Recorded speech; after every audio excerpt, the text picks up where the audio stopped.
Vamos então a Washington, onde está a nossa correspondente Patrícia Vasconcelos. Patrícia, muito boa noite para você. Vamos começar a nossa conversa falando sobre o Conselho de Paz para Gaza. Quais os próximos passos para que Trump tire do papel o plano para a reconstrução do território palestino? Boa noite, Celso. Boa noite, Marina. Bom, os próximos passos são colocar em prática todos os pontos definidos no acordo de paz que foi assinado e aceito por Israel e Hamas no ano passado. O Conselho de Paz, que foi criado hoje lá em Davos, faz parte da fase 2, que já está, em teoria, em andamento, Celso? Alguns pontos na prática, que definem os próximos passos que você me perguntou seriam, por exemplo, a desmilitarização total de Gaza, com a retirada das tropas e dos soldados israelenses da faixa de Gaza, a devolução das armas por parte do Hamas, que o grupo deve entregar também os corpos dos reféns que morreram, e a abertura das fronteiras de Gaza. Autoridades americanas disseram hoje, lá em Davos, que a passagem de Rafah, no sul de Gaza, na fronteira com o Egito, vai ser reaberta na semana que vem. Isso é algo que precisamos estar atentos, para ver se isso realmente acontece, se há alguma mudança na entrada de ajuda humanitária. É importante frisar, Celso e Marina, que no evento de criação do Conselho da Paz em Davos não houve a presença de nenhuma autoridade israelense. O presidente de Israel, Isaac Herzog, ele estava em Davos, participou de um evento paralelo, mas não estava junto a Donald Trump hoje. Marina. Patrícia, a gente segue contigo porque o leque de informações envolvendo o presidente dos Estados Unidos, Donald Trump, é muito grande. Falando agora da grande obsessão de Donald Trump, a Groenlândia, vimos há pouco a capa da revista britânica The Economist, que faz um alerta dizendo que o recuo de Trump pode ser apenas tático. E eu queria saber como é que a Casa Branca reage a essas críticas. Para além disso, hoje, Trump voltou a dizer que os Estados Unidos estão negociando acesso total à Groenlândia. Houve algum avanço nas negociações junto à OTAN que foram anunciadas ontem por Donald Trump? Marina, em relação à sua primeira pergunta, como a Casa Branca reage às críticas, feitas, por exemplo, em relação à Groenlândia e à política externa desta administração, críticas feitas pela revista The Economist, a Casa Branca reage, pelo menos até o momento, com indiferença. Nenhuma autoridade se pronunciou ou falou sobre o assunto.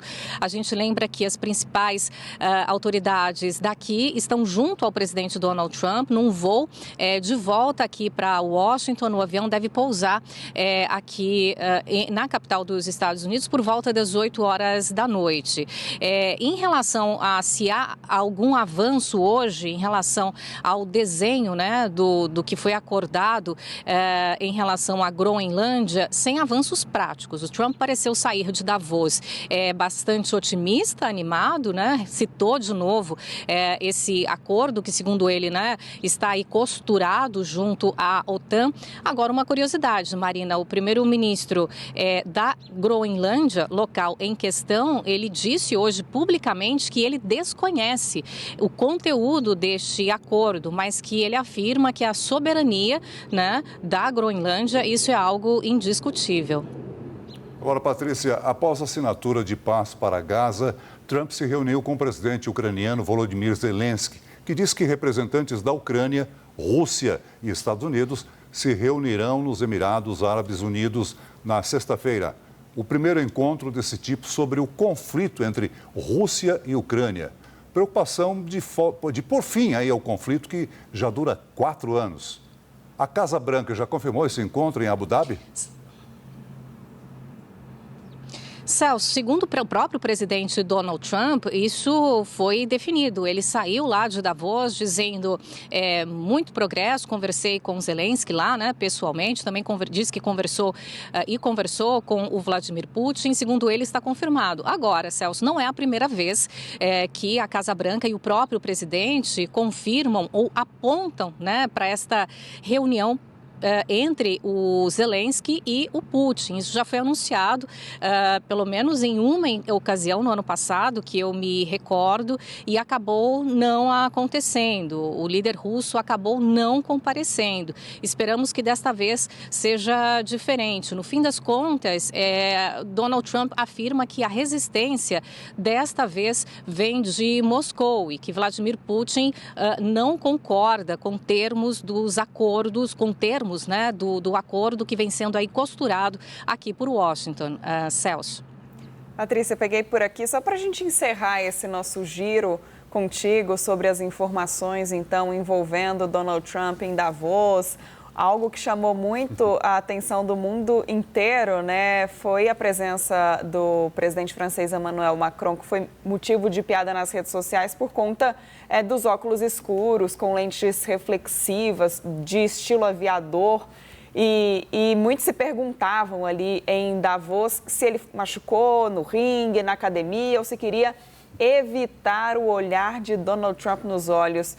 Como é que as fontes têm tratado essa relação de Donald Trump com Emmanuel Macron diante desse cenário conturbado, né, diante de trocas de farpas e principalmente das críticas feitas por Macron?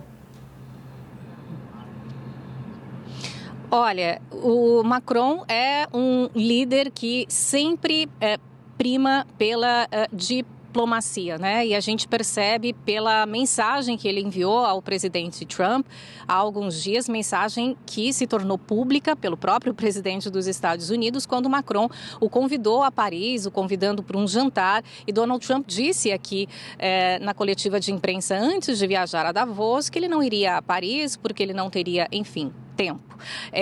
Fez, inclusive, uma piada em relação aos óculos, né, estilo aviador do Macron, lá em Davos, dizendo o que aconteceu. Bom, a depender dos contatos diplomáticos entre Estados Unidos e França, Marina, deveria ir tudo bem. Agora, o que se percebe, o que se percebeu, né, em Davos foi um distanciamento entre os dois líderes, entre Donald Trump e Macron, desde a publicação desta mensagem que Macron mandou, né, como um sinal de aproximação, dizendo vamos conversar, vem até aqui, podemos, né, sentar e conversar junto a outros líderes europeus em relação à Groenlândia. Donald Trump disse que não em Davos, né? Fez essa piada em relação aos óculos que Macron está usando, porque ele realmente teve uma lesão em um dos olhos. Ele chegou a aparecer publicamente sem os óculos em uma ocasião e realmente apareceu bem vermelho, né? Então, por isso que ele está usando os óculos. Mas o que se percebeu em Davos, independentemente das outras autoridades dos dois países, Marina, é um distanciamento entre os dois líderes. Macron subiu o tom nos últimos dias, né, falando que o mundo está vivendo agora um momento com ideias imperialistas. E ele falou isso publicamente lá em Davos. Patrícia Vasconcelos, mais uma vez, obrigado por estar conosco aqui no Jornal SBT News. Boa noite para você.